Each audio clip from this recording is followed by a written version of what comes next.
spent one day using a hair straightener covered in baking paper. We just manually created the booster packs. A lot of iterations. No, guys, the adventure part cannot work this way. Court politics involved. We'll see.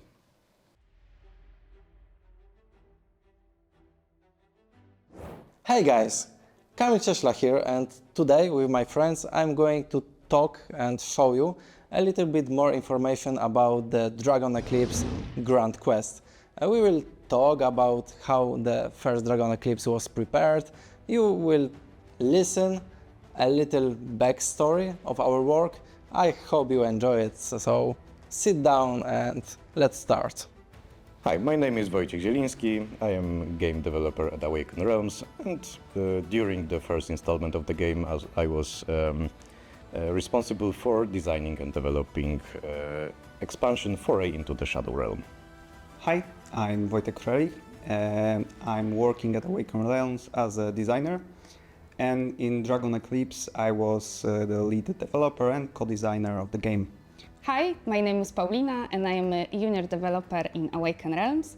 My role in Dragon Eclipse was to mostly test the game and also designing and developing the opponent play for the first combat. Was there even a moment when the project changed a lot? So basically, at the beginning of the project, we changed the game every 2 weeks. I mean, that's our usual time frame for a project like Dragon Eclipse. We have an idea, we make an early prototype, we test it, we change it. So basically every project at the beginning is big, one huge chaos. Well, mostly in the first part of designing there was the mechanics were different, and during the development there were many times that for the purposes of improving the game, for example, the exploration mechanics change, or the combat system changed a bit. I think there was a moment like when the project was drastically changed. It was before the campaign when we showcased the prototype to Marcin Świerkot, and he looked at it and said, no guys, the adventure part cannot work this way. There's like too many components, too many tokens, and we have to streamline it. And we're like, yeah, we will try. And we had like 1 day of brainstorming on how to do it, because there was just no time. We had to send the prototypes to the reviewers, but we actually did it, and it turned out great. So radically changed? I think yes. Actually, at the beginning, the first adventure was scripted with rules, and only the first combat was supposed to be in the open and play format. But during testing, the feedback was clear that the rule book itself is too heavy and too big to follow before playing the game. There was tons of discussion about if the first adventure is scripted correctly, if it explains the rules enough. So we decided to actually do the start here booklet and explain there the basics, how to set up the game, how to prepare the game, how to play the first adventure, and with fully scripted first combat also inside. What was the biggest challenge during the development? From my perspective, probably it was the moment we have tried to connect simply mechanics from the board game perspective with a team. It was really challenging. We really wanted to share amazing story, huge story, with a lot of adventures during the game, with simple rules.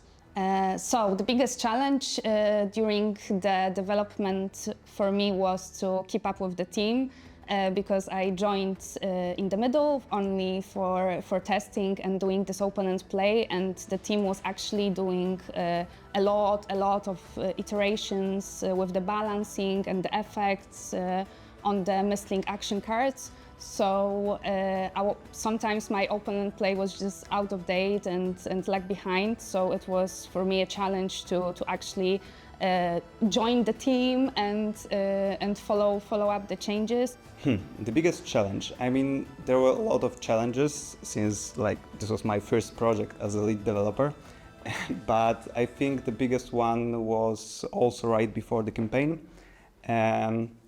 because there was like no time and we had to create the prototypes, and the rules were drastically changed and so on.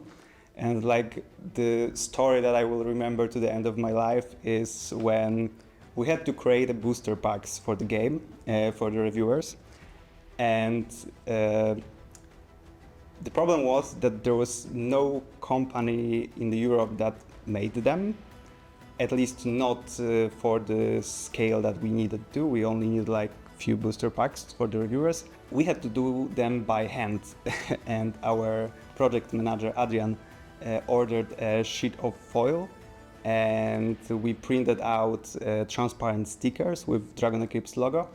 And then in our office we spent one day using a hair straightener covered in baking paper.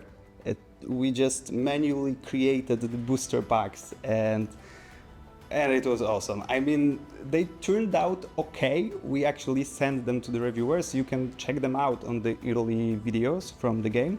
The biggest challenges, at least for me, since Dragon Eclipse is quite a big game in the whole scheme of things, was managing all the interactions, all the different things that may occur during the game, or the story implements and how the statuses and affect the story and so on, and all the things that can break if only like one thing in the game is poorly written, or the game forgoes giving you some status, and for example the whole game right now is being broken because the game doesn't remember anymore that you spoke to the king or whatever.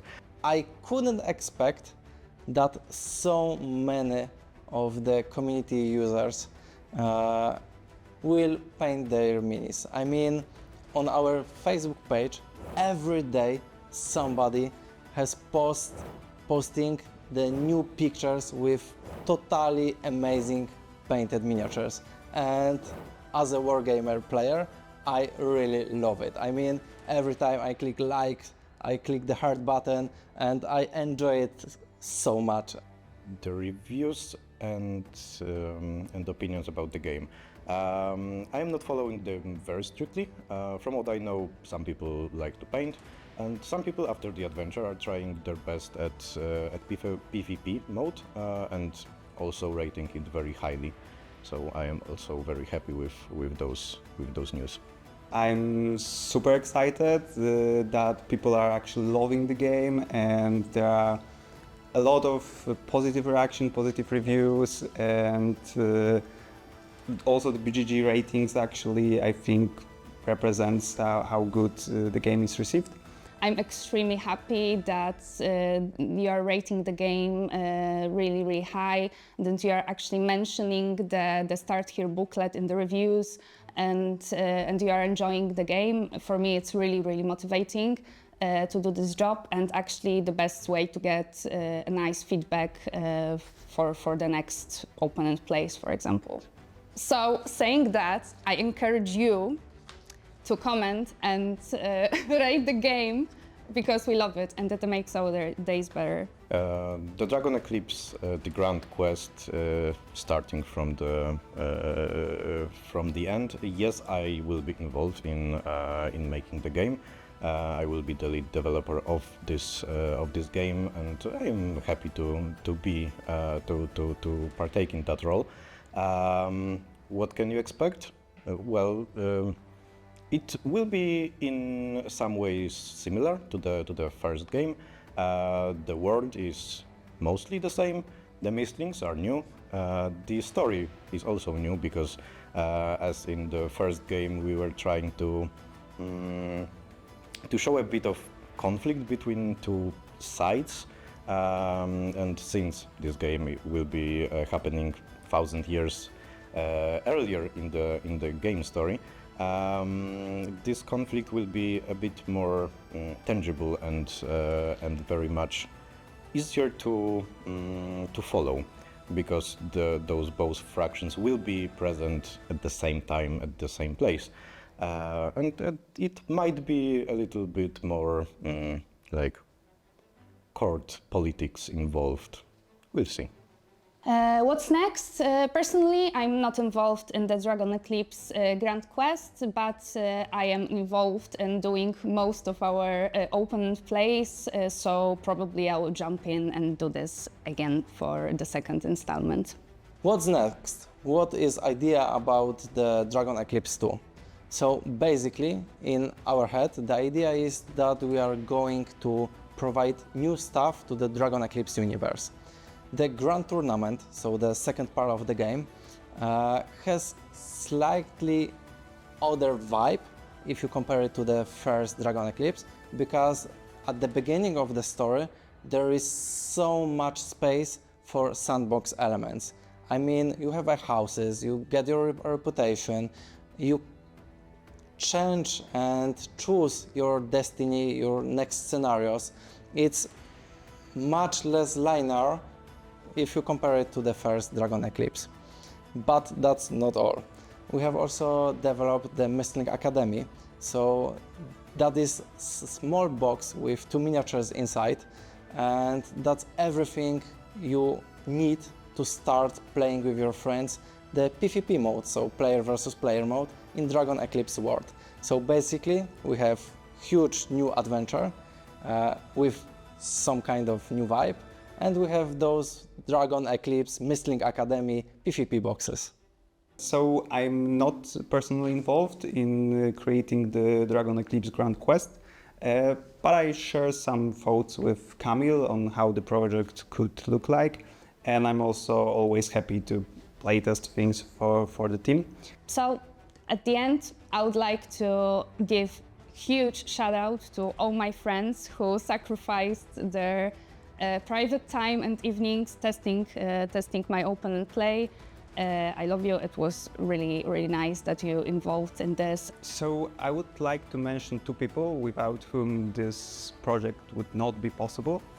And first of all is our narrative designer Andrzej Betkiewicz, who created a captivating story and focused on the Mystling during the adventure part. And the second one is our project manager Adrian Krawczyk, who not only remind us about deadlines but also helped us keep them, and we worked side by side with him.